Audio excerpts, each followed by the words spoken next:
What this woman said is gonna shock you. You're not gonna want to miss this testimony. It's amazing. I did not want Jesus to be my God. I never even thought that he would be. Jesus was a cuss word, and Yeshua was his name. I go to sleep one night, and I hear my mother waking me up and saying, Liat, kumi, kumi, Yeshua or Mashiach. She says, wake up, Yeshua is the Messiah.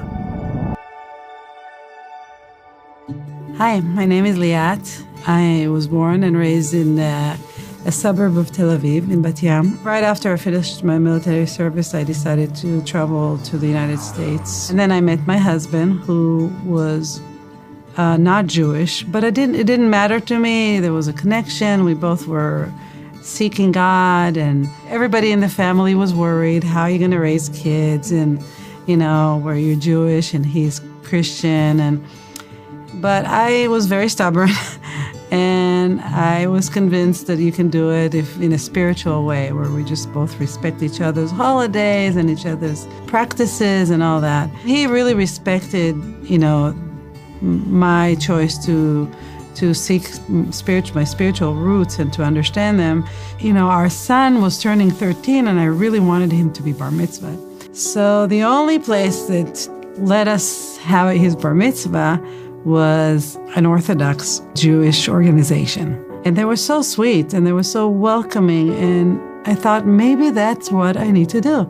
I need to become more like an Orthodox Jew, because they seem to know what they're doing. They know how to pray. They know God. The kids would go Sunday to church and Saturday to Orthodox synagogue. I started to realize at some point toward the end of this experience, there were some things that were strange. Well, first of all, I had a conversation with the head rabbis, and he told me that I have to divorce my husband. And I had a beautiful marriage. Besides this religion issue that was growing bigger and bigger as a monster in our family, we had love for each other, and we were raising children. I didn't want to divorce him. Other boys, when they go out to read from the Torah, they would call out their names like Shimon, the son of Abraham. And when my boys would go up to the Torah, they would say,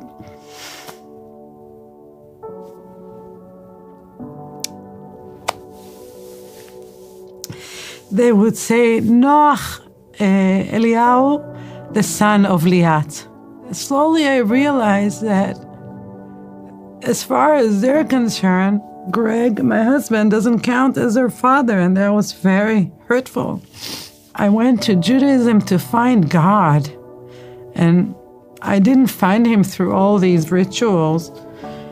And so I had this voice telling me, this is not God. And I love my people so much, and I wanted to belong to them so much. But I had a feeling, and I knew that I'm never going to be in a place where the father of my children is not welcomed. So I still needed God. I did not want Jesus to be my God. I never even thought that he would be. So I developed this other God. I said, okay, I'm going to have something spiritual. It would be love, justice, honesty, and beauty. I really try to convince myself that that's going to be my God. And something in me in my life was breaking while my husband is really starting to develop this big faith in Jesus. He comes to me and he tells me, Liat, I believe in the same God that you do.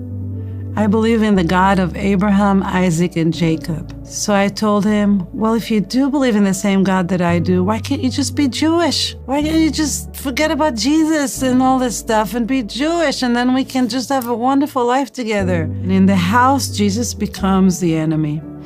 Every book that he buys or he reads, if I see it, I turn it around or I stuff it in a drawer. He starts hiding it. He's learning and reading in secret. Here I am. I'm saying the father of my children is not going to be rejected.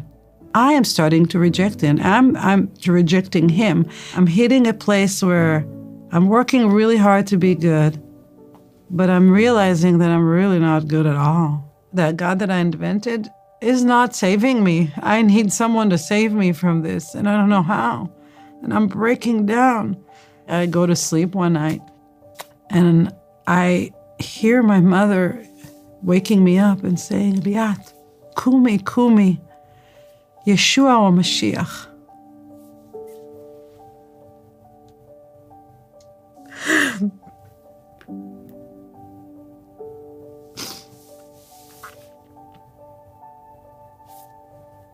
She says, wake up, Yeshua is the Messiah.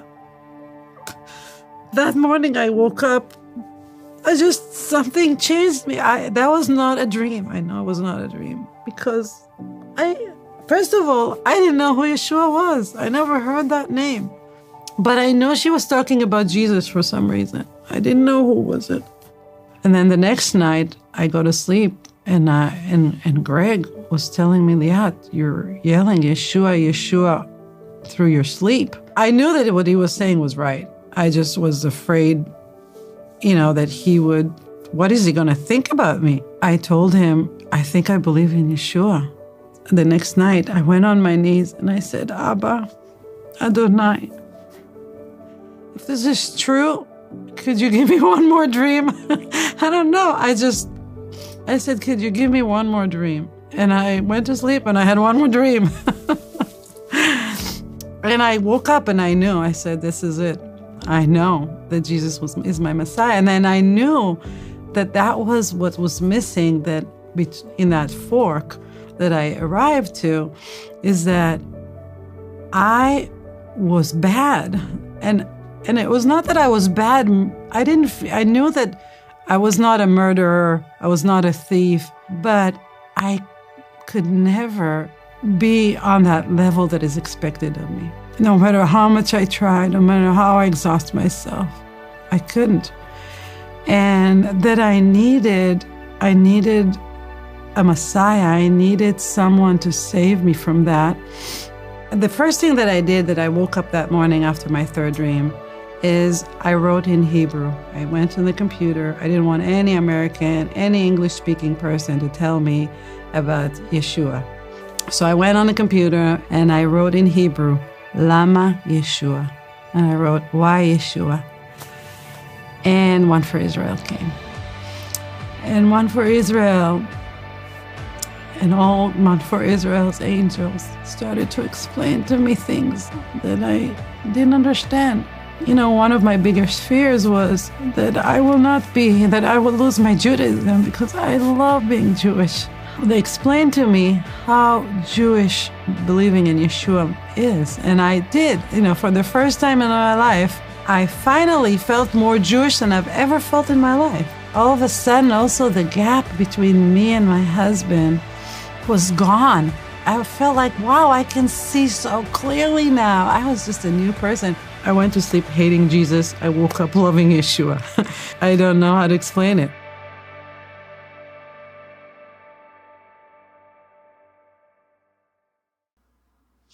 If you have a heart for Israel and you want to help get Jewish people saved, go ahead and support this ministry. You can either do that by going to the YouTube channel oneforisrael.org, or you can go to that website and there will be information on that website. And if you would like to receive Jesus as your personal Savior, click on the video on the screen.